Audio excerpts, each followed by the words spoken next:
नारायणं नमस्कृत्य नरं चैव नरोत्तमं देवीं सरस्वतीं व्यासं ततो जयमुदीरये।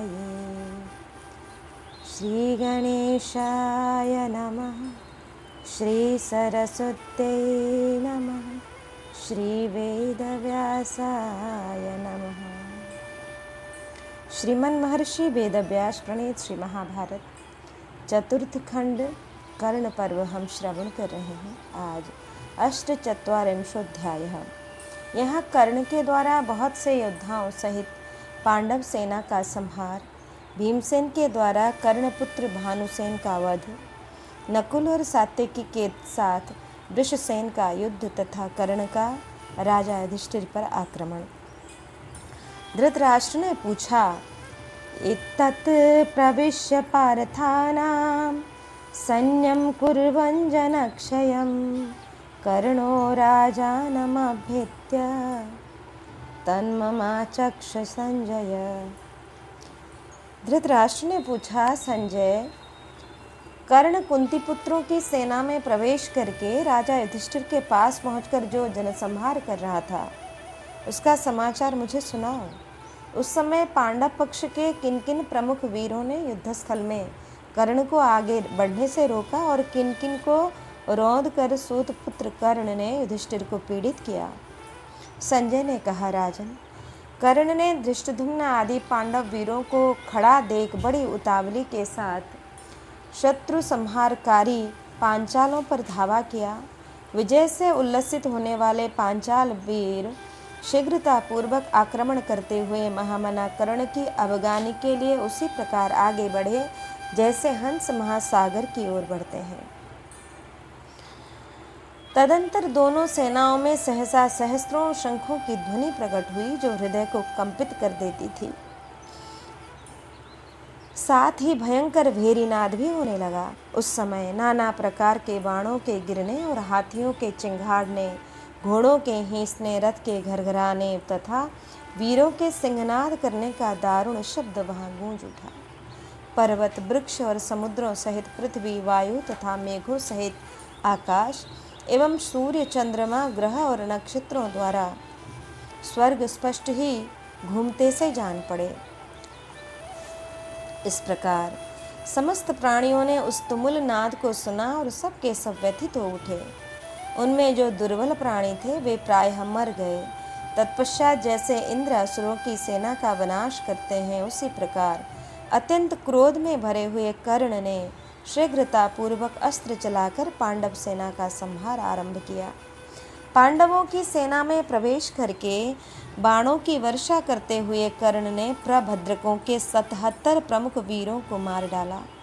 तदंतर रथियों में श्रेष्ठ कर्ण ने सुंदर पंख वाले 25 पैने बाणों द्वारा 25 पांचालों को काल के गाल में भेज दिया। वीर कर्ण ने शत्रुओं के शरीर को विदीर्ण कर देने वाले सुवर्णमय पंख युक्त नाराजों द्वारा सैकड़ों और हजारों चेदी देशीय वीरों का वध कर डाला। इस प्रकार समरांगण में अलौकिक कर्म करने वाले कर्ण को पांचाल रथियों ने चारों ओर से घेर लिया। भारत तब उस रणक्षेत्र में धर्मात्मा वैकर्तन कर्ण ने 5 दुस्सह बाणों का संधान करके भानुदेव, चित्रसेन, सेनाबिंदु, तपन तथा सूरसेन इन 5 पांचाल वीरों का संहार कर दिया। उस महासमर में बाणों द्वारा उन शूरवीर पांचालों के मारे जाने पर पांचालों की सेना में महान हाहाकार मच गया। महाराज, फिर 10 पांचाल महारथियों ने आकर कर्ण को घेर लिया, परंतु कर्ण ने अपने बाणों द्वारा पुनः उन सबको तत्काल मार डाला। माननीय नरेश, कर्ण के 2 दुर्जय पुत्र सुषेण और चित्रसेन उसके पहियों की रक्षा में तत्पर हो प्राणों का मोह छोड़कर युद्ध करते थे। कर्ण का ज्येष्ठ पुत्र महारथी वृषसेन पृष्ठ रक्षक था। वह स्वयं ही कर्ण के पृष्ठभाग की रक्षा कर रहा था। उस समय प्रहार करने वाले राधापुत्र कर्ण को मार डालने की इच्छा से धृष्टद्युम्न, सात्यकी, द्रौपदी के 5 पुत्र भीमसेन, जन्मेजय, शिखंडी, प्रमुख प्रभद्रक, वीर चेदी, केके और पांचाल देश के योद्धा नकुल, सहदेव तथा मत्स्य देशीय सैनिकों ने कवच से सुसज्जित हो उस पर धावा बोल दिया। जैसे वर्षा ऋतु में बादल पर्वत पर जल की धारा गिराते हैं, उसी प्रकार उन पांडव वीरों ने अपनी सेना का मर्दन करने वाले कर्ण पर नाना प्रकार के अस्त्र शस्त्रों और बाण धाराओं की वृष्टि की। राजन, उस समय अपने पिता की रक्षा चाहने वाले प्रहार कुशल कर्णपुत्र तथा आपकी सेना के दूसरे दूसरे वीर पूर्वोक्त पांडव वीरों का निवारण करने लगे। सुषेण ने एक भल्ल से भीमसेन के धनुष को काटकर उनकी छाती में 7 नाराजों द्वारा प्रहार करके भयंकर गर्जना की। तदंतर भीषण पराक्रम करने वाले भीमसेन ने दूसरा सुदृढ़ धनुष लेकर उस पर प्रत्यंचा चढ़ाई और सुषेण के धनुष को काट डाला। साथ ही कुपित हो नृत्य से करते हुए भीम ने 10 बाणों द्वारा उसे घायल कर दिया और 73 पैने बाणों से तुरंत ही कर्ण को भी पाट दिया। इतना ही नहीं, उन्होंने हितैषी सुहृदों के बीच में उनके देखते देखते कर्ण के पुत्र भानुसेन को 10 बाणों से घोड़े, सारथी, आयुध और ध्वजों सहित मार गिराया। भीमसेन के क्षुर से कटा हुआ चंद्रोपम मुख से युक्त भानुसेन का वह मस्तक नाल से कटकर गिरे हुए कमल पुष्प के समान सुंदर ही दिखाई दे रहा था। कर्ण के पुत्र का वध करके भीमसेन ने पुनः आपके सैनिकों का मर्दन आरंभ किया। कृपाचार्य और कृतवर्मा के धनुषों को काटकर उन दोनों को भी गहरी चोट पहुंचाई। 3 बाणों से दुशासन को, 6 लोहे के बाणों से शकुनी को भी घायल करके उलूक और पतत्री दोनों वीरों को रथहीन कर दिया। फिर सुषेण से यह कहते हुए बाण हाथ में लिया कि अब तो मारा गया, किंतु कर्ण ने भीमसेन के उस बाण को काट डाला और 3 बाणों से उन्हें भी घायल कर दिया। तब भीमसेन ने सुंदर गांठ और तेज धार वाले दूसरे बाणों को हाथ में लिया और उसे सुषेण पर चला दिया, किंतु कर्ण ने उसको भी काट डाला। फिर पुत्र के प्राण बचाने की इच्छा से कर्ण ने क्रूर भीमसेन को मार डालने की अभिलाषा लेकर उन पर 73 बाणों का प्रहार किया। तब सुषेण ने महान भार को सह लेने वाले श्रेष्ठ धनुष को हाथ में लेकर नकुल की दोनों भुजाओं पर और छाती में 5 बाणों का प्रहार किया। नकुल ने भी भार सहन करने में समर्थ 20 सुदृढ़ बाणों द्वारा सुषेण को घायल करके कर्ण के मन में भय उत्पन्न करते हुए बड़े जोर से गर्जना की। महाराज, महारथी सुषेण ने 10 बाणों से नकुल को चोट पहुंचाकर शीघ्र ही एक क्षिरप्र के द्वारा उनका धनुष काट दिया। तब क्रोध से अचेत से होकर नकुल ने दूसरा धनुष हाथ में लिया और सुषेण को 9 बाण मारकर उसे युद्धस्थल में आगे बढ़ने से रोक दिया। राजन, शत्रुवीरों का संहार करने वाले नकुल ने अपने बाणों से संपूर्ण दिशाओं को आच्छादित करके फिर 3 बाणों से सुषेण और उसके सारथी को भी घायल कर दिया। साथ ही 3 भल्ल मारकर उसके सुदृढ़ धनुष के 3 टुकड़े कर डाले। तब क्रोध से मूर्छित हुए सुषेण ने दूसरा धनुष लेकर नकुल को 60 और सहदेव को 7 बाणों से घायल कर दिया। बाणों द्वारा शीघ्रता पूर्वक एक दूसरे के वध के लिए चोट करते हुए वीरों का वह महान युद्ध देवासुर संग्राम के समान भयंकर जान पड़ता था। सात्विकी ने लोहे के बने हुए 7 बाणों से वृषसेन को घायल करके फिर 70 बाणों द्वारा गहरी चोट पहुंचाई। साथ ही 3 बाणों से उसके सारथी को भी बींध डाला। महाराज, वृषसेन ने झुकी हुई गांठ वाले बाण से महारथी सात्विकी के कपाल में आघात किया। महाराज, वृषसेन के उस बाण से अत्यंत पीड़ित होने पर वीर सात्विकी को बड़ा क्रोध हुआ। क्रुद्ध होने पर उन्होंने भयंकर वेग प्रकट किया और शीघ्र ही 15 श्रेष्ठ बाण हाथ में ले लिए। उनमें से 3 बाणों द्वारा सात्विकी ने वृषसेन के सारथी को मारकर एक से उसका धनुष काट दिया और 7 बाणों से उसके घोड़ों को मार डाला। फिर एक बाण से उसके ध्वज को खंडित करके 3 बाणों से वृषसेन की छाती में चोट पहुंचाई। इस प्रकार रणक्षेत्र में युयुधान के द्वारा सारथी, अश्व एवं रथ की ध्वजा से रहित किया हुआ वृषसेन 2 घड़ी तक अपने रथ पर ही शिथिल सा होकर बैठा रहा। फिर उठकर सात्विकी को मार डालने की इच्छा से ढाल और तलवार लेकर उसकी ओर दौड़ा। इस प्रकार आक्रमण करते हुए वृषसेन की तलवार और ढाल को सात्यकी ने 12 कर्ण नामक 10 बाणों द्वारा शीघ्र ही खंडित कर दिया। तब दुशासन ने वृषसेन को रथ और अस्त्र शस्त्रों से हीन हुआ देख उसे रण से व्याकुल हुआ मानकर तुरंत ही अपने रथ पर बिठा लिया और वहां से दूर हटा लिया। तदंतर महारथी वृषसेन ने दूसरे रथ पर बैठकर 73 बाणों से द्रौपदी के पुत्रों को 5 बाण से, युधान को 64 से, भीमसेन को 5 से, सहदेव को 3 बाणों से, नकुल को 7 से, शतानीक को 10 बाणों से, शिखंडी को और 100 बाणों द्वारा धर्मराज युधिष्ठिर को घायल कर दिया। राजेंद्र, प्रजानाथ महाधनुर्धर कर्ण पुत्र ने विजय की अभिलाषा रखने वाले इन सभी प्रमुख वीरों को तथा दूसरों को भी अपने बाणों से पीड़ित कर दिया। तत्पश्चात वह दुर्धर शबीर युद्धस्थल में बाणों से पीड़ित होकर पुनः कर्ण के पृष्ठभाग की रक्षा करने लगा। सात्यकी ने लोहे के बने हुए 9 नूतन बाणों से दुशासन को सारथी, घोड़ों और रथ से वंचित करके उसके ललाट में 3 बाण मारे। दुशासन विधिपूर्वक सजाए हुए दूसरे रथ पर बैठकर कर्ण के बल को बढ़ाता हुआ पुनः पांडवों के साथ युद्ध करने लगा। तदंतर धृष्टद्युम्न ने कर्ण को 10 बाणों से बींध डाला।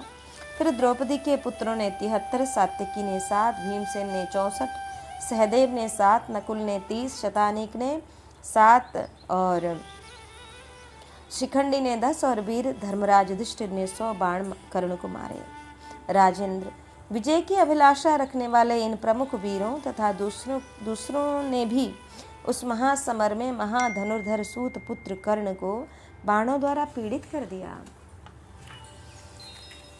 रथ से विचरने वाले शत्रुदमन वीर सूत पुत्र कर्ण ने भी उन सबको 10-10 बाणों से घायल कर दिया। महाभाग, हमने महामना कर्ण के अस्त्र बल और फुर्ती को वहां अपनी आंखों से देखा।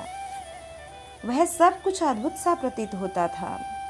वह कब तरकस से बाण निकालता है, कब धनुष पर रखता है और कब क्रोध पूर्वक शत्रुओं पर छोड़ देता है, यह सब किसी ने नहीं देखा। सब लोग मारे जाते हुए शत्रुओं को ही देखते थे। राजेंद्र, हम लोग एक ही क्षण में कर्ण को पश्चिम दिशा में देखकर उसकी फुर्ती के कारण उसे पूर्व दिशा में भी देखते थे। उस समय कर्ण कहाँ खड़ा है यह हम लोग देख नहीं पाते थे। राजन, सब ओर बिखरे हुए उसके बाण ही हमें दिखाई देते थे, जो टिड्डी दलों के समान संपूर्ण दिशाओं को आच्छादित किए रहते थे। द्युलोक, आकाश, भूमि और संपूर्ण दिशाएं पैने बाणों से खचाखच भर गई थी। उस प्रदेश में आकाश अरुण रंग के बादलों से ढका हुआ सा जान पड़ता था। प्रतापी राधा पुत्र कर्ण हाथ में धनुष लेकर नृत्य सा कर रहा था। जिन जिन योद्धाओं ने उसे एक बाण से घायल किया, उनमें से प्रत्येक को उसने 3 गुने बाणों से बींध डाला। फिर 10-10 बाणों से घोड़ों, सारथी, रथ और छत्रों सहित इन सब को घायल करके कर्ण ने सिंह के समान दहाड़ना आरंभ किया। फिर तो उन शत्रुओं ने उसे आगे बढ़ने के लिए जगह दे दी। शत्रुओं का संहार करने वाले राधा पुत्र कर्ण ने अपने बाणों की वर्षा द्वारा उन महाधनुर्धरों को रौंद कर राजा युधिष्ठिर की सेना में वे रोक टोक प्रवेश किया। उसने युद्ध से पीछे न हटने वाले 300 चेदी देशीय रथियों को अपने पैने बाणों द्वारा मारकर युधिष्ठिर पर आक्रमण किया। राजन, तब पांडवों, शिखंडी और सात्यकी ने राधा पुत्र कर्ण से राजा युधिष्ठिर की रक्षा करने के लिए चारों ओर से घेर लिया। इसी प्रकार आपके सभी धनुर्धर, महाधनुर्धर, शूरवीर योद्धा रण में अनिवार्य गति से विचरने वाले कर्ण की ओर से प्रयत्नपूर्वक रक्षा करने लगे। प्रजानाथ, उस समय नाना प्रकार के रणवाद्यों की ध्वनि होने लगी और सब ओर से गर्जना करने वाले शूरवीरों का सिंहनाद सुनाई देने लगा। तदंतर पुनः कौरव और पांडव योद्धा निर्भय होकर एक दूसरे से भिड़ गए। एक ओर युधिष्ठिर आदि कुंती पुत्र थे और दूसरी ओर कर्ण आदि हम लोग। यहाँ कर्ण और युधिष्ठिर का संग्राम, कर्ण की मूर्छा, कर्ण द्वारा युधिष्ठिर की पराजय और तिरस्कार तथा पांडवों के हजारों योद्धाओं का वध और रक्त नदी का वर्णन तथा पांडव महारथियों द्वारा कौरव सेना का विध्वंस और उसका पलायन। संजय कहते हैं, विदार्य कर्णास्तां सेनां युधिष्ठिरमथाद्रवत् रथहस्त्याश्वपत्नीनां सहस्रै परिवारितः। राजन, सहस्त्रों रथ, हाथी, घोड़े और पैदलों से घिरे हुए कर्ण ने उस सेना को विदीर्ण करके युधिष्ठिर पर धावा किया। धर्मात्मा कर्ण ने शत्रुओं के चलाए हुए नाना प्रकार के हजारों अस्त्र शस्त्रों को काट कर उन सब को सैकड़ों उग्र बाणों द्वारा बिना किसी घबराहट के बींध डाला। सूतपुत्र ने पांडव सैनिकों के मस्तकों, भुजाओं और जांघों को काट डाला। वे मरकर पृथ्वी पर गिर पड़े और दूसरे बहुत से योद्धा घायल होकर भाग गए। तब सात्यकी से प्रेरित होकर द्रविड़ और निषाद देशों के पैदल सैनिक कर्ण को युद्ध में मार डालने की इच्छा से पुनः उस पर टूट पड़े, परंतु कर्ण के बाणों से घायल होकर बाहु, मस्तक और कवच आदि से रहित हो वे कटे हुए शालवन के समान एक साथ ही पृथ्वी पर गिर पड़े। इस प्रकार युद्धस्थल में मारे गए सैकड़ों, हजारों और 10,000 योद्धा शरीर से तो इस पृथ्वी पर गिर पड़े, किंतु उनके यश से उन्होंने संपूर्ण दिशाओं को पूर्ण कर दिया। तदंतर रणक्षेत्र में कुपित हुए यमराज के समान वैकर्तन कर्ण को पांडवों और पांचालों ने अपने बाणों द्वारा उसी प्रकार रोक दिया जैसे चिकित्सक मंत्रों और औषधों से रोगों की रोकथाम कर लेते हैं, परंतु मंत्र और औषधियों की क्रिया से असाध्य भयानक रोग की भांति कर्ण ने उन सब को रौंद कर पुनः युधिष्ठिर पर ही आक्रमण किया। राजा की रक्षा चाहने वाले पांडवों, पांचालों और कैकेयों ने पुनः कर्ण को रोक दिया। जैसे मृत्यु ब्रह्मवेत्ताओं को नहीं लांघ सकती, उसी प्रकार कर्ण उन सब को लांघ कर आगे न बढ़ सका। उस समय युधिष्ठिर ने क्रोध से लाल आंखें करके शत्रु वीरों का संहार करने वाले कर्ण से, जो पास ही रोक दिया गया था, इस प्रकार कहा, कर्ण कर्ण मिथ्यादर्शी सूत पुत्र, मेरी बात सुनो।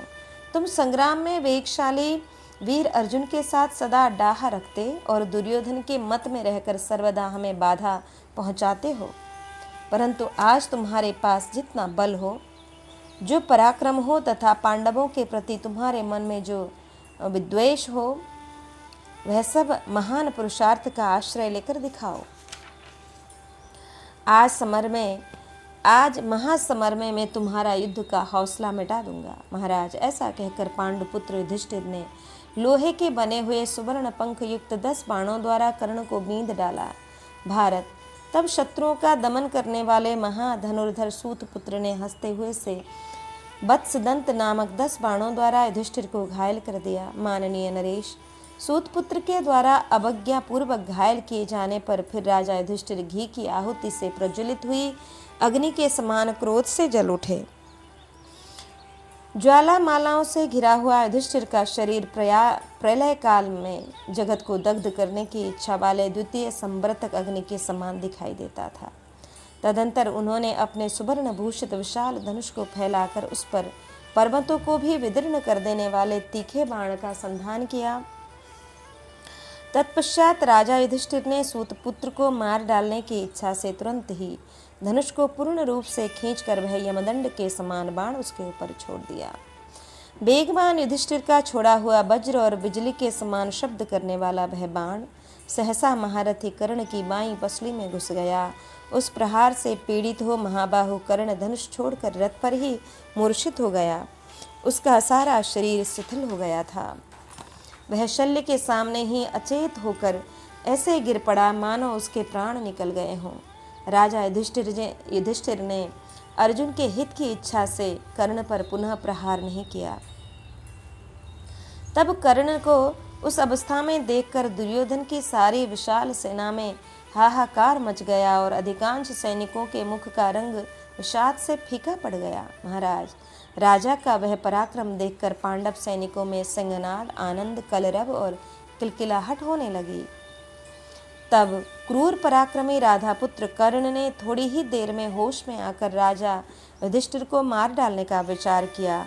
उस समय उस अमेय आत्मबल से संपन्न वीर ने विजय नामक अपने विशाल सुवर्ण जटित धनुष को खींचकर पांडुपुत्र युधिष्ठिर को पैने बाणों से ढक दिया। तत्पश्चात दो क्षुरों से महात्मा युधिष्ठिर के चक्र रक्षक दो पांचाल वीर चंद्रदेव और दंडधार को युद्धस्थल में मार डाला। धर्मराज के रथ के समीप पार्श्व भाग में वे दोनों प्रमुख पांचाल वीर चंद्रमा के समान रहने वाले दो पुनर्वसु नामक नक्षत्रों के समान प्रकाशित हो रहे थे। युधिष्ठिर ने पुनः 30 बाणों से कर्ण को बींध डाला तथा सुषेण और सत्यसेन को भी 3-3 बाणों से घायल कर दिया। उन्होंने शल्य को 90 और सूतपुत्र कर्ण को 73 बाण मारे। साथ ही उनके रक्षकों को सीधे जाने वाले 3-3 बाणों से बेध दिया। तब अधिरथ पुत्र कर्ण ने अपने धनुष को हिलाते हुए हंसकर एक भल्ल द्वारा राजा युधिष्ठिर के धनुष को काट दिया और उन्हें भी 60 बाणों से घायल करके सिंह के समान गर्जना की।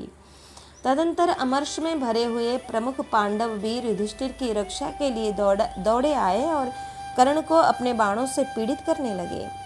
सात्यकी, चेकिदान, युयुत्सु, पांड्य, धृष्टद्युम्न, शिखंडी, द्रौपदी के 5 पुत्र, प्रभद्रकगण, नकुल, सहदेव, भीमसेन और शिशुपाल पुत्र एवं करुष, मत्स्य, केके, काशी और कौशल देशों के योद्धा, ये सभी वीर सैनिक तुरंत ही सुषेण कर्ण को घायल करने लगे। पांचाल वीर जन्मेजय ने रथ, हाथी और घुड़सवारों की सेना साथ लेकर एक ओर से कर्ण पर धावा किया और उसे मार डालने की इच्छा से घेर कर बाण, बारहा कर्ण, नाराज, नालीक, पैने बाण, वत्स, दंत, विपाट, सुरप्र, चटका मुख तथा नाना प्रकार के भयंकर अस्त्र शस्त्रों द्वारा चोट पहुंचाना आरंभ कर दिया। पांडव पक्ष के प्रमुख वीरों द्वारा सब ओर से आक्रांत होने पर कर्ण ने ब्रह्मास्त्र प्रकट करके बाणों द्वारा संपूर्ण दिशाओं को आच्छादित कर दिया। भरत श्रेष्ठ, तदंतर अप्रमेय आत्मबल से संपन्न वैकर्तन कर्ण ने चेदी देश के 10 प्रधान वीरों को पुनः मार डाला। माननीय नरेश, कर्ण के गिरते हुए सहस्त्रों बाण संपूर्ण दिशाओं में टिड्डी दलों के समान दिखाई देते थे। उसके नाम से अंकित सुवर्णमय पंख वाले तेज बाण मनुष्यों और घोड़ों के शरीरों को विदीर्ण करके सब ओर पृथ्वी पर गिरने लगे। समरांगण में अकेले कर्ण ने चेदी देश के प्रधान रथियों का तथा संपूर्ण सृंजयों के सैकड़ों योद्धाओं का भी संहार कर डाला। कर्ण के बाणों से सारी दिशाएं ढक जाने के कारण वहां महान अंधकार छा गया। उस समय शत्रु पक्ष की तथा अपने पक्ष की भी कोई वस्तु पहचानी नहीं जाती थी। शत्रुओं के लिए भयदायक उस घोर अंधकार में महाबाहु कर्ण बहुसंख्यक राजपूतों को दग्ध करता हुआ सा विचरने लगा। उस समय वीर कर्ण अग्नि के समान हो रहा था। बाण ही उसकी ऊंचे तक उड़ती हुई ज्वालाओं के समान थे। पराक्रम ही उसका ताप था और वह पांडु रूपी वन को दग्ध करता हुआ रणभूमि में विचरण कर रहा था। महाराज, तब संपूर्ण सृंजयों और पांडवों के सैकड़ों हजारों महारथियों ने महाधनुर्धर कर्ण पर बाणों की वर्षा करते हुए उसे चारों ओर से घेर लिया।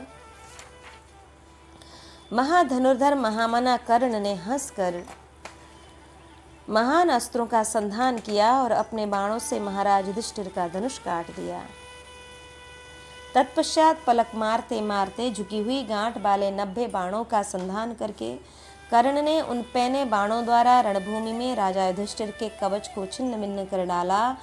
उनका वह सुवर्ण भूषित रत्न जटित कवच गिरते समय ऐसा शोभा पा रहा था मानो सूर्य से सटा हुआ बिजली सहित बादल वायु का आघात पाकर नीचे गिर रहा हो। जैसे रात्रि में बिना बादल का आकाश नक्षत्र मंडल से विचित्र शोभा धारण करता है, उसी प्रकार नरेंद्र युधिष्ठिर के शरीर से गिरा हुआ वह कवच विभिन्न रत्नों से अलंकृत होने के कारण अद्भुत शोभा पा रहा था। बाणों से कवच कट जाने पर कुंती पुत्र युधिष्ठिर रक्त से भीग गए। उस समय युद्धस्थल में पुरुष श्रेष्ठ युधिष्ठिर उगते हुए सूर्य के समान लाल दिखाई देते थे। उनके सारे अंगों में बाण धसे हुए थे और कवच छिन्न भिन्न हो गया था, तो भी वे क्षत्रिय धर्म का आश्रय लेकर वहां सिंह के समान धाड़ रहे थे। उन्होंने अधिरथ पुत्र कर्ण पर संपूर्णतः लोहे की बनी हुई शक्ति चलाई, परंतु उसने 7 बाणों द्वारा उस प्रज्वलित शक्ति को आकाश में ही काट डाला। महाधनुर्धर कर्ण के सहायकों से कटी हुई वह शक्ति पृथ्वी पर गिर पड़ी। तत्पश्चात युधिष्ठिर ने कर्ण की दोनों भुजाओं, ललाट और छाती में 4 तोमरों का प्रहार करके सानंद सिंहनाद किया। कर्ण के शरीर से रक्त बहने लगा। फिर तो क्रोध में भरे हुए सर्प के समान फुफकारते हुए कर्ण ने एक भल्ल से युधिष्ठिर की ध्वजा काट डाली और 3 बाणों से उन पांडुपुत्र को भी घायल कर दिया। उनके दोनों तरकस काट दिए और रथ के भी तिल तिल करके टुकड़े टुकड़े कर डाले। भारत। इसी बीच में शूरवीर पांड्य महारथी राधापुत्र कर्ण पर बाणों की वर्षा करने लगा। महाराज सात्विकी ने शत्रुसूदन राधापुत्र पर 25 और शिखंडी ने 9 बाणों की वर्षा की। राजन।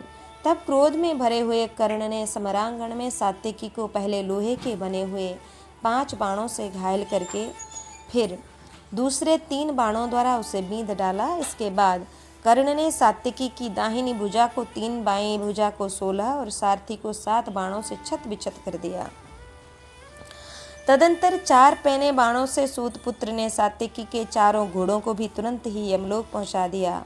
फिर दूसरे भल्ल से महारथी कर्ण ने उनका धनुष काटकर उनके सारथी के शिरस्त्राण सहित मस्तक को शरीर से अलग कर दिया।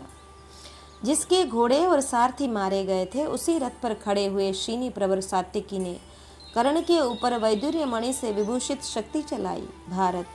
महाधनुर्धरों में श्रेष्ठ कर्ण ने अपने ऊपर आती हुई उस शक्ति के सहसा 2 टुकड़े कर डाले और उन सब महारथियों को आगे बढ़ने से रोक दिया। फिर अमेय आत्मबल से संपन्न कर्ण ने अपने शिक्षा और बल के प्रभाव से तीखे बाणों द्वारा उन सभी पांडव महारथियों की गति अवरुद्ध कर दी। जैसे सिंह छोटे मृगों को पीड़ा देता है, उसी प्रकार राधापुत्र कर्ण ने उन महारथियों को बाणों से पीड़ित करके झुकी हुई गांठ वाले तीखे बाणों से चोट पहुंचाते हुए वहां धर्मराज धर्मपुत्र युधिष्ठिर पर पुनः आक्रमण किया। उस समय दांतों के समान सफेद रंग और काली पूंछ वाले जो घोड़े युधिष्ठिर की सवारी में थे, उन्हीं से जुते हुए दूसरे रथ पर बैठकर राजा युधिष्ठिर रणभूमि से विमुख हो शिविर की ओर चल दिए। युधिष्ठिर का पृष्ठ रक्षक पहले ही मार दिया गया था। उनका मन बहुत दुखी था, इसलिए वे कर्ण के सामने ठहर न सके और युद्धस्थल से हट गए। उस समय राधापुत्र कर्ण पांडु नंदन युधिष्ठिर का पीछा करके वज्र, छत्र, अंकुश, मत्स्य, ध्वज, कूर्म और कमल आदि शुभ लक्षणों से संपन्न गोरे हाथ से उनका कंधा छूकर मानो अपने आप को पवित्र करने के लिए उन्हें बलपूर्वक पकड़ने की इच्छा करने लगा। उस समय उसे कुंती देवी को दिए हुए अपने वचन का स्मरण हो आया। उस समय राजा शल्य ने कहा, कर्ण, इन नृपश्रेष्ठ युधिष्ठिर को हाथ न लगाना, अन्यथा वे पकड़ते ही तुम्हारा वध करके अपनी क्रोधाग्नि से तुम्हें भस्म कर डालेंगे। राजन। तब कर्ण जोर जोर से हंस पड़ा और पांडुपुत्र युधिष्ठिर की निंदा सा करता हुआ बोला, युधिष्ठिर जो क्षत्रिय कुल में उत्पन्न हो, क्षत्रिय धर्म में तत्पर रहता हो, वह महासमर में प्राणों की रक्षा के लिए भयभीत हो युद्ध छोड़कर भाग कैसे सकता है? मेरा तो ऐसा विश्वास है कि तुम क्षत्रिय धर्म में निपुण नहीं हो। कुंती कुमार, तुम ब्राह्म बल स्वाध्याय एवं यज्ञ कर्म में ही कुशल हो, अतः न तो युद्ध किया करो और न वीरों के सामने ही जाओ। माननीय नरेश, न इन वीरों से कभी अप्रिय वचन बोलो और न महान युद्ध में पैर ही रखो। यदि अप्रिय वचन बोलना ही हो तो दूसरों से बोलना, मेरे जैसे वीरों से नहीं। युद्ध में मेरे जैसे लोगों से अप्रिय वचन बोलने पर तुम्हें यही तथा दूसरा कुफल भी भोगना पड़ेगा। अतः कुंती नंदन, अपने घर चले जाओ अथवा जहाँ श्री कृष्ण और अर्जुन हो वहीं पधारो। राजन। कर्ण समरांगण में किसी तरह भी तुम्हारा वध नहीं करेगा। महाबली कर्ण ने युधिष्ठिर से ऐसा कहकर फिर उन्हें छोड़ दिया और जैसे वज्रधारी इंद्र असुर सेना का संहार करते हैं, उसी प्रकार पांडव सेना का विशाल विनाश आरंभ कर दिया। राजन। तब राजा युधिष्ठिर लजाते हुए से तुरंत रणभूमि से भाग गए। राजा को रणक्षेत्र से हटा हुआ जानकर चेदी, पांड्य और पांचाल वीर महारथी सात्यकी, द्रौपदी के 5 पुत्र तथा पांडुनंदन माद्री कुमार नकुल सहदेव भी धर्म मर्यादा से कभी च्युत न होने वाले युधिष्ठिर के पीछे पीछे चल दिए। तदंतर युधिष्ठिर की सेना को युद्ध से विमुख हुई देख हर्ष में भरे हुए वीर कर्ण ने कौरव सैनिकों को साथ लेकर कुछ दूर तक उसका पीछा किया। उस समय भेरी, शंख, मृदंग और धनुषों की ध्वनि सब ओर फैल रही थी तथा दुर्योधन के सैनिक सिंह के समान दहाड़ रहे थे। कुरुवंशी महाराज युधिष्ठिर के घोड़े थक गए थे, अतः उन्होंने तुरंत ही श्रुतकीर्ति के रथ पर आरूढ़ हो कर्ण के पराक्रम को देखा। अपनी सेना को खदेड़ी जाती हुई देख धर्मराज युधिष्ठिर ने कुपित हो अपने पक्ष के योद्धाओं से कहा, अरे क्यों चुप बैठे हो, इन शत्रुओं को मार डालो। राजा की यह आज्ञा पाते ही भीमसेन आदि समस्त पांडव महारथी आपके पुत्रों पर टूट पड़े। भारत फिर तो वहां इधर उधर सब और रथी, हाथी सवार, घुड़सवार, पैदल योद्धाओं एवं अस्त्र शस्त्रों का भयंकर शब्द गूंजने लगा। उठो, मारो, आगे बढ़ो, टूट पड़ो इत्यादि वाक्य बोलते हुए सब योद्धा उस महासमर में एक दूसरे को मारने लगे। उस समय वहां अस्त्रों से आवृत हो परस्पर आघात करने वाले नरश्रेष्ठ वीरों के चलाए हुए बाणों की वृष्टि से आकाश में मेघों की छाया सी छा रही थी। कितने ही घायल नरेश पताका, ध्वज, छत्र, अश्व, सारथी, आयुध, शरीर तथा उसके अवयवों से रहित हो रणभूमि में गिर पड़े थे। जैसे पर्वतों के शिखर टूटकर निम्न देश से लुढ़कते हुए नीचे गिर पड़ते हैं तथा जैसे वज्र से विदीर्ण किए हुए पर्वत धराशायी हो जाते हैं, उसी प्रकार वहां मारे गए हाथी सब अपने सवारों सहित पृथ्वी पर गिर पड़े। टूटे फूटे और अस्त व्यस्त हुए कवच, अलंकार एवं आभूषणों सहित सहस्त्रों घोड़े अपने बहादुर सवारों के मारे जाने पर उनके साथ ही गिर पड़ते थे। उन संघर्ष में विपक्षी वीरों, हाथियों, घोड़ों तथा रथों द्वारा मारे गए सहस्त्रों पैदल योद्धाओं के समुदाय रणभूमि में सो रहे थे। उनके अस्त्र शस्त्र और शरीर के अवयव क्षत विक्षत होकर बिखर गए थे। युद्ध कुशल वीरों के विशाल विस्तृत एवं लाल लाल आँखों और कमल तथा चंद्रमा के समान मुख वाले मस्तकों से सारी युद्ध भूमि सब ओर से ढक गई थी। भूतल पर जैसा कोलाहल हो रहा था वैसा ही आकाश में भी लोगों को सुनाई देता था। वहाँ विमानों पर बैठी हुई झुंड की झुंड अप्सराएं गीत और वाद्यों की मधुर ध्वनि फैला रही थी। वीरों के द्वारा सम्मुख लड़कर मारे गए लाखों वीरों को अप्सराएं विमानों पर बिठा बिठा कर स्वर्गलोक में ले जाती थी। यह महान आश्चर्य की बात प्रत्यक्ष देखकर हर्ष और उत्साह में भरे हुए शूरवीर स्वर्ग की लिप्सा से एक दूसरे को शीघ्रता पूर्वक मारने लगे। युद्धस्थल में रथियों के साथ रथी, पैदलों के साथ पैदल, हाथियों के साथ हाथी और घोड़ों के साथ घोड़े विचित्र युद्ध करते थे। इस प्रकार हाथी, घोड़ों और मनुष्यों का संहार करने वाले उस संग्राम के आरंभ होने पर सैनिकों द्वारा उड़ाई हुई धूल से वहाँ का सारा प्रदेश आच्छादित हो जाने पर अपने और शत्रु पक्ष के योद्धा अपने ही पक्ष वालों का संहार करने लगे। दोनों दलों के सैनिक एक दूसरे के केश पकड़कर खींचते, दांतों से काटते, नखों से बखोटते, मुक्कों से मारते और परस्पर मल्ल युद्ध करने लगते थे। इस प्रकार वह युद्ध सैनिकों के शरीर, प्राण और पापों का विनाश करने वाला हो रहा था। हाथी, घोड़े और मनुष्यों का विनाश करने वाला वह संग्राम उसी रूप में चलने लगा। मनुष्यों, घोड़ों और हाथियों के शरीर से खून की नदी बह चली, जो अपने भीतर पड़े हुए हाथी, घोड़े और मनुष्य की बहुसंख्यक लाशों को बहाए जा रही थी। मनुष्य, घोड़े और हाथियों से भरे हुए युद्धस्थल में मनुष्य, अश्व, हाथी और सवारों के रक्त ही उस नदी के जल थे। उनका मांस और गाढ़ा खून उस नदी की कीचड़ के समान जान पड़ता था। मनुष्य, घोड़े और हाथियों के शरीरों को बहाती हुई वह भयंकर नदी भीरू मनुष्य को भयभीत कर रही थी। विजय की अभिलाषा रखने वाले कितने ही वीर, जहाँ थोड़ा रक्तमय जल था वहाँ तैर कर आगे, जहाँ अथाह था वहाँ गोते लगा लगा कर उसके दूसरे पार पहुँच जाते थे। उन सब के शरीर रक्त से रंग गए थे, कवच, आयुध और वस्त्र भी रक्त रंजित हो गए थे। ओ भरत श्रेष्ठ, कितने ही योद्धा उनमें नहा लेते, कितनों के मुंह में रक्त की घूंट चली जाती और कितने ही ग्लानि से भर जाते थे। मारे गए तथा मारे जाते हुए हाथी, घोड़े, रथ, मनुष्य, अस्त्र शस्त्र, आभूषण, वस्त्र, कवच, पृथ्वी, आकाश, द्युलोक और संपूर्ण दिशाएं, ये सब हमें प्रायः लाल लाल ही दिखाई देते थे। भारत सब ओर फैली हुई बढ़ी हुई उस रक्त राशि की गंध से, स्पर्श से, रस से, रूप से और शब्द से भी प्रायः सारी सेना के मन में बड़ा विषाद हो रहा था।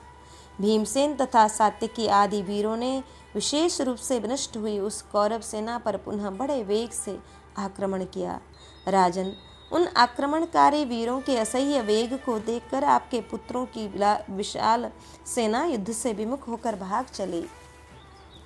जैसे जंगल में सिंह से पीड़ित हुआ हाथियों का यूथ व्याकुल होकर भागता है, उसी प्रकार शत्रुओं द्वारा सब ओर से रौंदी जाती हुई मनुष्यों और घोड़ों से परिपूर्ण आपकी विशाल सेना भाग चली।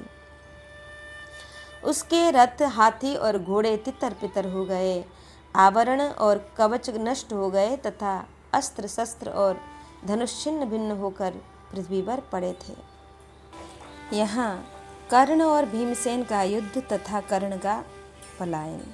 संजय कहते हैं, तानभिद्रवतो दृष्ट्वा पाण्डवांस्तावकं बलं दुर्योधनो महाराजा वारयामास सर्वशः युद्धांशस्तबलं चैव समन्ताद् भरतर्षभ क्रोशतस्तव पुत्रस्य न स्मः राजन् न्यवर्ततः।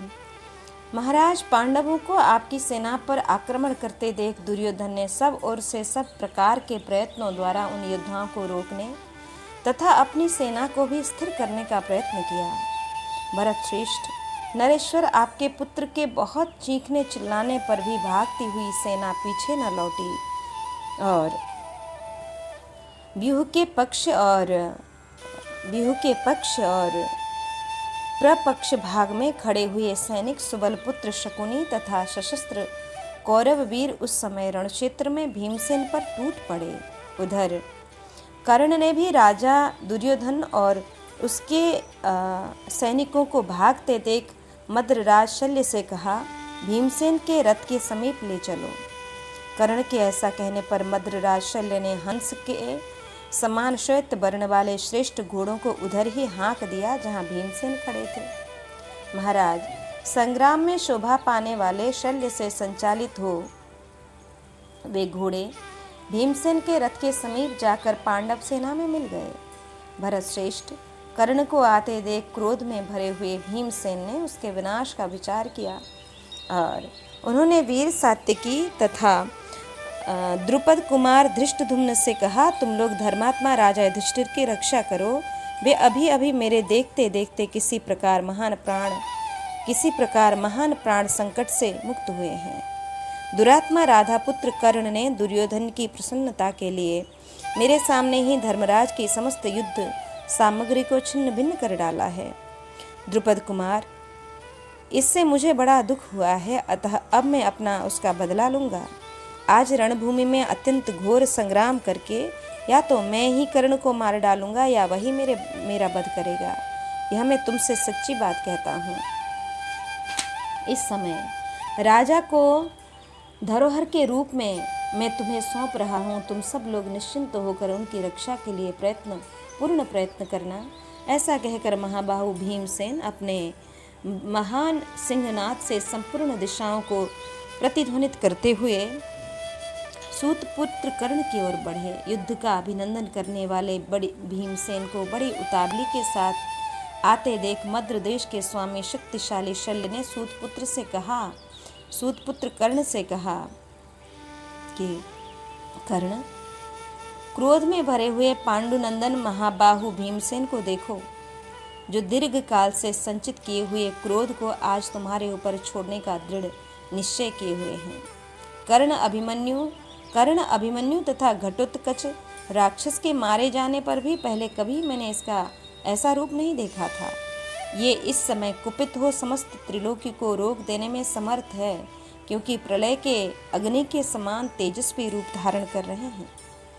संजय कहते हैं, नरेश्वर मद्रराज शल्य राधा पुत्र कर्ण से ऐसी बातें कह ही रहे थे कि क्रोध से प्रज्वलित हुए भीमसेन उसके सामने आ पहुंचे। युद्ध का अभिनंदन करने वाले भीमसेन को सामने आया देख हंसते हुए से राधा पुत्र कर्ण ने शल्य से इस प्रकार कहा, मद्रराज प्रभु, आज तुमने भीमसेन के विषय में मेरे सामने जो बात कही है वह सर्वथा सत्य है, इसमें संशय नहीं है। ये भीमसेन शूरवीर, क्रोधी, अपने शरीर और प्राणों का मोह न करने वाले तथा अधिक बलशाली हैं।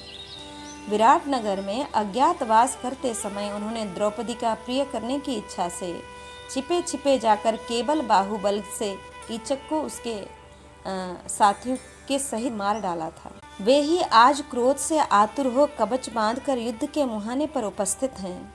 परंतु क्या ये दंड धारण किए यमराज के साथ भी युद्ध के लिए रणभूमि में उतर सकते हैं? मेरे हृदय में दीर्घ काल से यह अभिलाषा बनी हुई है कि मैं समरांगण में अर्जुन का वध करूं अथवा वे ही मुझे मार डालें।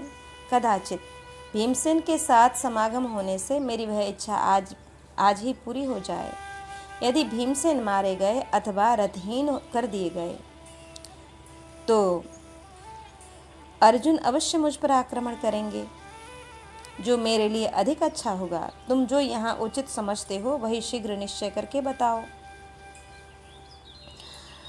अमित शक्तिशाली राधा पुत्र कर्ण का यह वचन सुनकर राजा शल्य ने सूत पुत्र से उस अवसर के लिए उपयुक्त वचन कहा कि महाबाहो, तुम महाबली भीमसेन पर चढ़ाई करो। भीमसेन को परास्त कर देने पर निश्चय ही अर्जुन को अपने सामने पाओगे।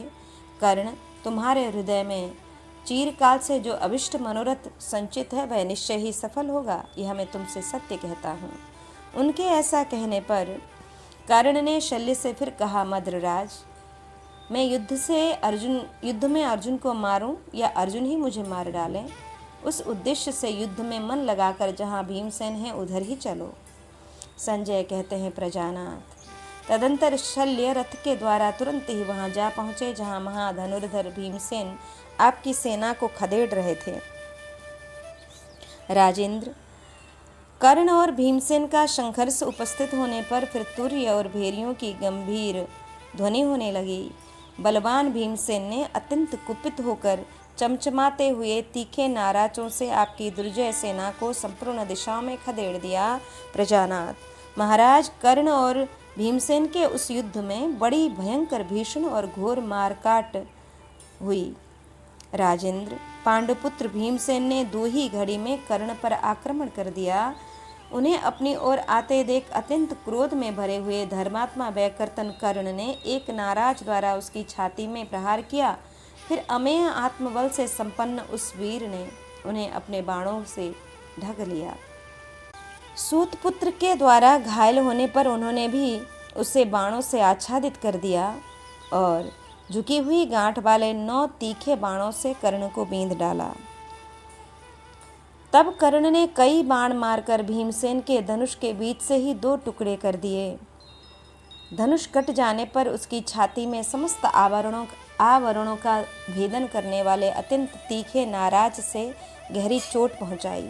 राजन, मर्मज्ञ भीमसेन दूसरा धनुष लेकर सूत पुत्र के मर्मस्थानों में पैने बाणों द्वारा प्रहार किया और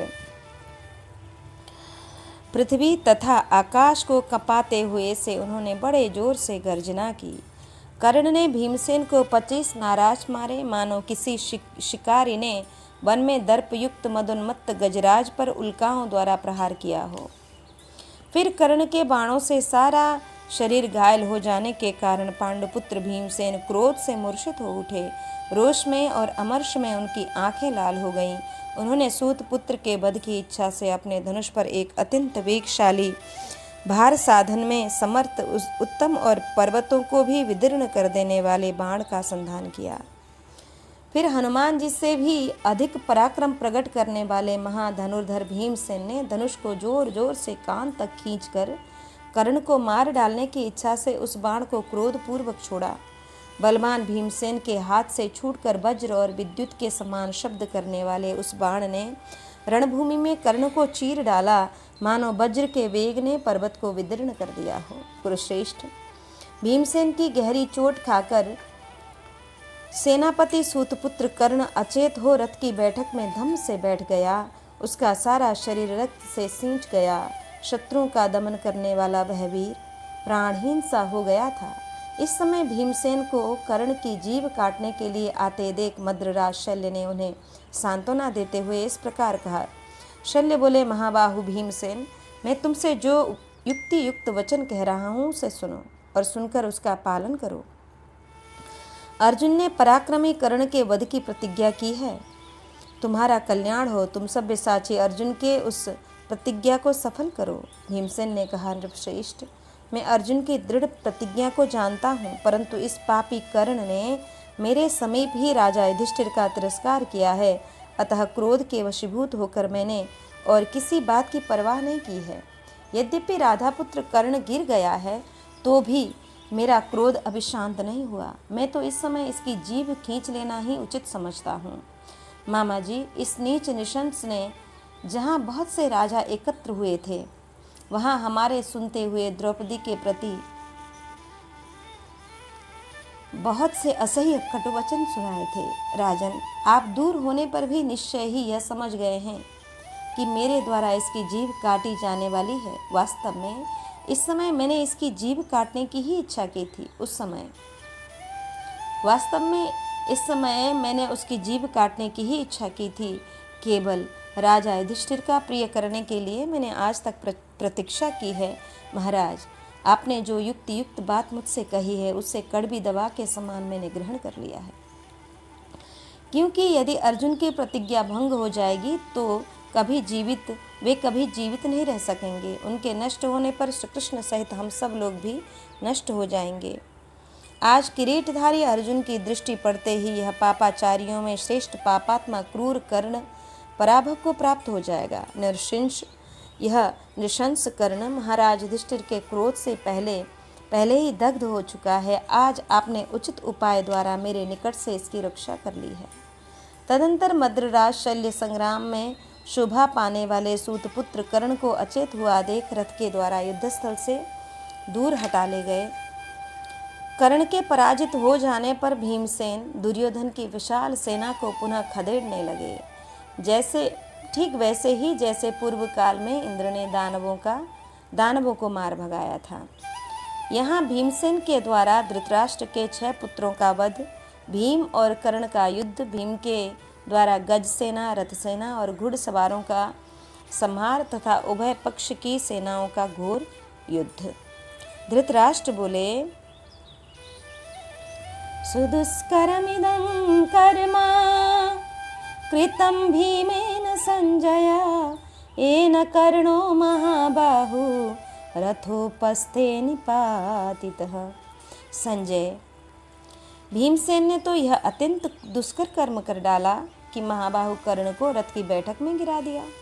सूत, दुर्योधन मुझसे बारंबार कहा करता था कि कर्ण अकेला ही रणभूमि में सृंजयों सहित समस्त पांडवों का वध कर सकता है। परंतु उस दिन युद्धस्थल में राधा पुत्र कर्ण को भीमसेन के द्वारा पराजित हुआ देखकर मेरे पुत्र दुर्योधन ने क्या किया? संजय ने कहा, महाराज, सूत पुत्र राधा कुमार कर्ण को महासमर में परांगमुख हुआ देख आपका पुत्र अपने भाइयों से बोला, तुम्हारा कल्याण हो, तुम लोग शीघ्र जाओ और राधा पुत्र कर्ण की रक्षा करो। वह भीमसेन के भय से भरे हुए संकट के अगाध महासागर में डूब रहा है। और राजा दुर्योधन की आज्ञा पाकर आपके पुत्र अत्यंत कुपित हो भीमसेन को मार डालने की इच्छा से उनके सामने गए, मानो पतंग आग के समीप जा पहुँचे हों।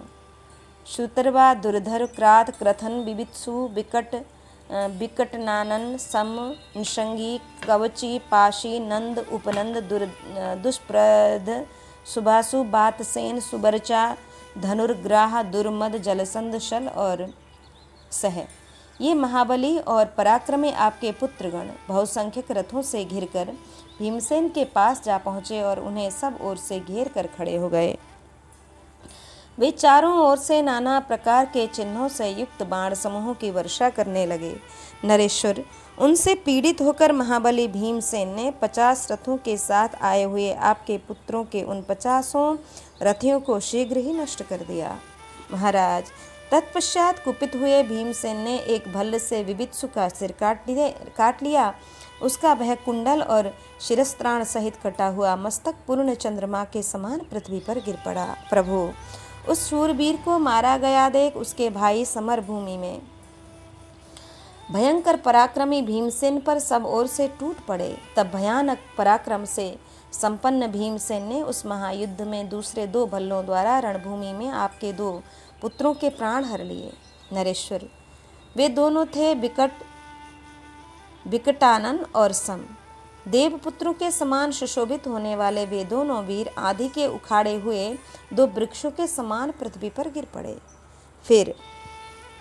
फिर लगे हाथ भीमसेन ने क्रथन को भी एक तीखे नाराज से मारकर यमलोक पहुंचा दिया। वह राजकुमार प्राण शून्य होकर पृथ्वी पर गिर पड़ा।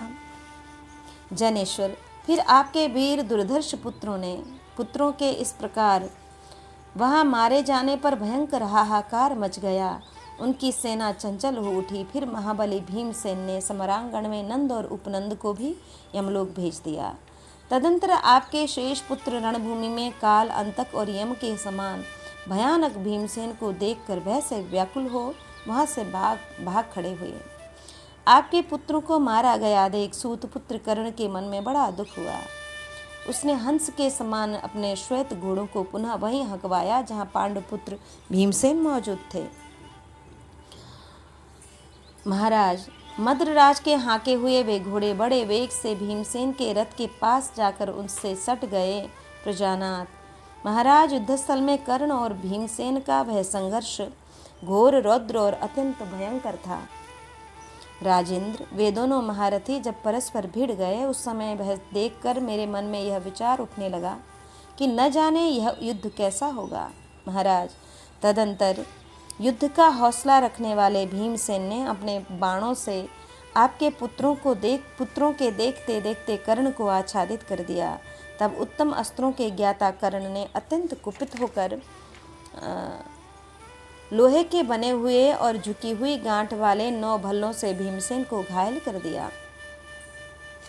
उन भल्लों से आहत हो भयंकर महापराक्रमी महाबाहु भीमसेन ने कर्ण को भी कान तक खींचकर छोड़े गए 7 बाणों से पीट दिया। महाराज, तब विषधर सर्प के समान फुफकारते हुए कर्ण ने बाणों की भारी वर्षा करके पांडुपुत्र भीमसेन को आच्छादित कर दिया।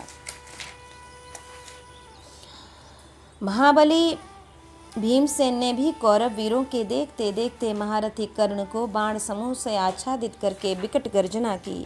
तब कर्ण ने अत्यंत कुपित हो सुदृढ़ धनुष हाथ में लेकर सान पर चढ़ाकर तेज किए हुए कंकपत्र युक्त 10 बाणों द्वारा भीमसेन को घायल कर दिया। साथ ही एक तीखे भल्ल से उनके धनुष को भी काट डाला। तब अत्यंत बलवान महाबाहु भीमसेन ने कर्ण के वध की इच्छा से द्वितीय मृत्युदंड के समान एक भयंकर स्वर्णपत्र जटित परिघ हाथ में ले उसे गरज कर कर्ण पर दे मारा। वज्र और बिजली के समान गड़गड़ाहट पैदा करने वाले उस परिघ को अपने ऊपर आते देख कर्ण ने विषधर सर्प के समान भयंकर बाणों द्वारा उसके बहुत से टुकड़े कर डाले। तत्पश्चात भीमसेन ने अत्यंत सुदृढ़ धनुष हाथ में लेकर अपने बाणों द्वारा शत्रु सैन्य संतापी कर्ण को आच्छादित कर दिया। फिर तो एक दूसरे के वध की इच्छा वाले 2 सिंहों के समान कर्ण और भीमसेन में वहां अत्यंत भयंकर युद्ध होने लगा। महाराज, उस समय कर्ण ने अपने सुदृढ़ धनुष को कान के पास तक खींचकर 3 बाणों से भीमसेन को छत बिछत कर दिया। कर्ण के द्वारा अत्यंत घायल होकर बलवानों में श्रेष्ठ महाधनुर्धर भीमसेन ने एक भयंकर बाण हाथ में लिया जो कर्ण के शरीर को विदीर्ण करने में समर्थ था। राजन, जैसे सांप बाबी में घुस जाता है उसी प्रकार वह बाण कर्ण के कवच और शरीर को छेद कर धरती में समा गया। उस प्रबल प्रहार से व्यथित और व्यूहल सा होकर कर्ण रथ पर ही कांपने लगा। ठीक उसी तरह जैसे भूकंप के समय पर्वत हिलने लगता है। महाराज, तब रोष और अमर्ष में भरे हुए कर्ण ने पांडुपुत्र भीमसेन पर 25 नाराजों का प्रहार किया, साथ ही अन्य बहुत से बाणों द्वारा उन्हें घायल कर दिया और एक बाण से उनकी ध्वजा काट डाली। राजेंद्र, फिर एक भल्ल से उनके सारथी को यमलोक भेज दिया और तुरंत ही एक बाण से उनके धनुष को भी काटकर बिना विशेष कष्ट के ही मुहूर्त भर में हंसते हुए से कर्ण ने भयंकर पराक्रमी भीमसेन को रथहीन कर दिया। भरत श्रेष्ठ, रथहीन होने पर वायु के समान बलशाली महाबाहु भीमसेन गदा हाथ में लेकर हंसते हुए उस उत्तम रथ से कूद पड़े। प्रजानाथ, जैसे वायु शरतकाल के बादलों को शीघ्र ही उड़ा देती है, उसी प्रकार भीमसेन ने बड़े वेग से कूदकर अपनी गदा की चोट से आपकी सेना का विध्वंस आरंभ किया। शत्रुओं को संताप देने वाले भीमसेन ने क्रुद्ध होकर प्रहार करने में कुशल और ईशादंड के समान दांतों वाले 700 हाथियों का सहसा संहार कर डाला। मर्मस्थलों को जानने वाले बलवान भीमसेन ने उन गजराजों के मर्मस्थानों, ओठों, नेत्रों, कुंभस्थलों और कपोलों पर भी गदा से चोट पहुंचाई। फिर तो वे हाथी भयभीत होकर भागने लगे। तत्पश्चात महाबतों ने जब उन्हें पीछे लौटाया, तब वे भीमसेन को घेर कर खड़े हो गए, मानो बादलों ने सूर्यदेव को ढक लिया हो। जैसे इंद्र अपने वज्र के द्वारा पर्वतों का आघात करते हैं, उसी प्रकार पृथ्वी पर खड़े हुए भीमसेन ने सवारों, आयुधों और ध्वजाओं सहित उन 700 गजराजों को गदा से ही मार डाला। तत्पश्चात शत्रुओं का दमन करने वाले कुंती कुमार भीम ने सुबल पुत्र शकुनि के अत्यंत बलवान बामन हाथियों को मार गिराया। इसी प्रकार उस युद्धस्थल में आपकी सेना को संताप देते हुए पांडु कुमार भीमसेन ने 100 से भी अधिक रथों और दूसरे सैकड़ों पैदल सैनिकों का संहार कर डाला। ऊपर से सूर्य तपा रहे थे और नीचे महामनस्वी भीमसेन संतप्त कर रहे थे। उस अवस्था में आपकी सेना आग पर खड़े हुए चमड़े के समान सिकुड़कर छोटी सी हो गई थी। भरत श्रेष्ठ, भीम के भय से डरे हुए आपके समस्त सैनिक समरांगण में उनका सामना करना छोड़कर 10 दिशाओं में भागने लगे।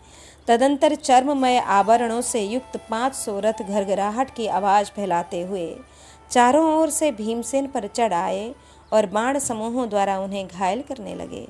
जैसे भगवान विष्णु असुरों का संहार करते हैं, उसी प्रकार भीमसेन ने पताका, ध्वज और आयुधों के सहित उन 500 रथी वीरों को गदा के आघात से चूर चूर कर डाला। तदंतर शकुनि के आदेश से शूरवीरों द्वारा सम्मानित 3000 घुड़सवारों ने हाथों में शक्ति, रिष्टि और प्रास लेकर भीमसेन पर धावा बोल दिया। यह देख शत्रुओं का संहार करने वाले भीमसेन ने बड़े वेग से आगे जाकर भांति भांति के पैंतरे बदलते हुए अपनी गदा से उन घोड़ों और घुड़सवारों को मार गिराया। भारत, जैसे वृक्षों पर पत्थरों से चोट की जाए, उसी प्रकार गदा से ताड़ित होने वाले उन अश्वरोहियों के शरीर से सब और महान शब्द प्रकट होता था। इस प्रकार शकुनि के 3000 घुड़सवारियों को मारकर क्रोध में भरे हुए भीमसेन दूसरे रथ पर आरूढ़ हो राधा पुत्र कर्ण के सामने आ पहुँचे। राजन, कर्ण ने भी समरांगण में शत्रुओं का दमन करने वाले धर्मपुत्र युधिष्ठिर को बाणों से आच्छादित कर दिया और सारथी को भी मार गिराया।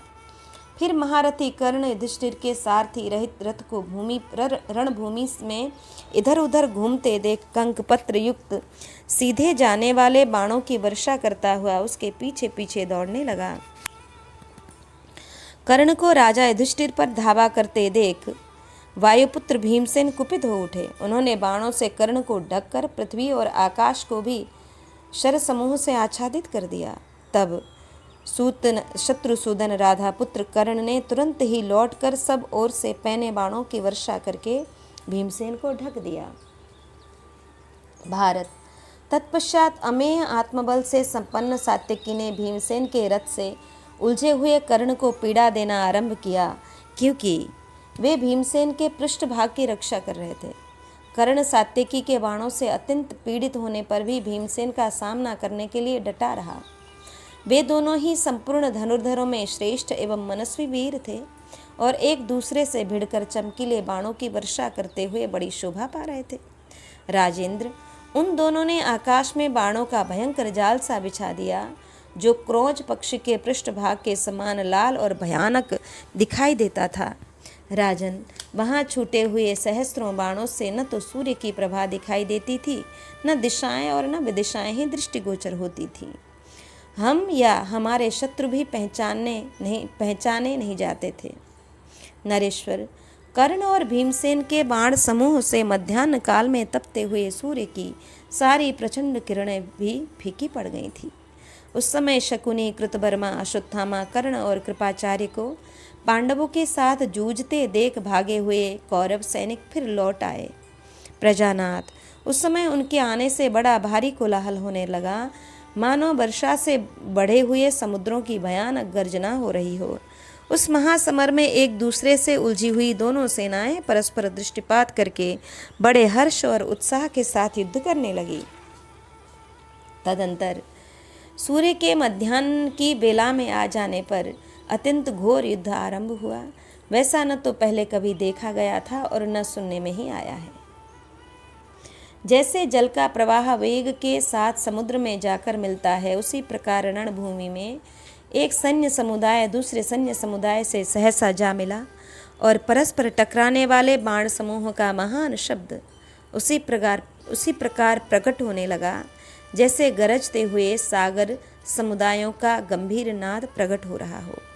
जैसे दो नदियां परस्पर संगम होने पर एक हो जाती हैं, उसी प्रकार वे वेगवती सेनाएं परस्पर मिलकर एक ही भाव को प्राप्त हो गईं। प्रजानाथ, फिर महान यश पाने की इच्छा वाले कौरवों और पांडवों में घोर युद्ध आरंभ हो गया। भरतवंशी नरेश, उस समय नाम ले लेकर गरजते हुए शूरवीरों की भांति भांति की बातें अब छिन्न रूप से सुनाई पड़ती थीं। रणभूमि में जिसकी जो कुछ पिता माता कर्म अथवा शील स्वभाव के कारण विशेषता थी, वह युद्धस्थल में उसको सुनाता था। राजन, समरांगण में एक दूसरे को डांट बताते हुए उन शूरवीरों को देखकर मेरे मन में यह विचार उठता था कि अब इनका जीवन नहीं रहेगा। क्रोध में भरे हुए उन अमित तेजस्वी वीरों के शरीर देखकर मुझे बड़ा भारी भय होता था कि यह युद्ध कैसा होगा। राजन, तदंतर पांडव और कौरव महारथी तीखे बाणों से प्रहार करते हुए एक दूसरे को छत विछत करने लगे। इस प्रकार श्री महाभारत कर्ण पर्व में संकुल युद्ध विषयक यह 51वां अध्याय पूर्ण हुआ। आज के पारायण को श्री ठाकुर जी के चरण कमल में अर्पित करके हम यह विश्राम लेंगे। कृष्णाय वासुदेवाय हरये परमात्मने प्रणतक्लेशनाशाय श्रीकृष्णाय वयं नमः।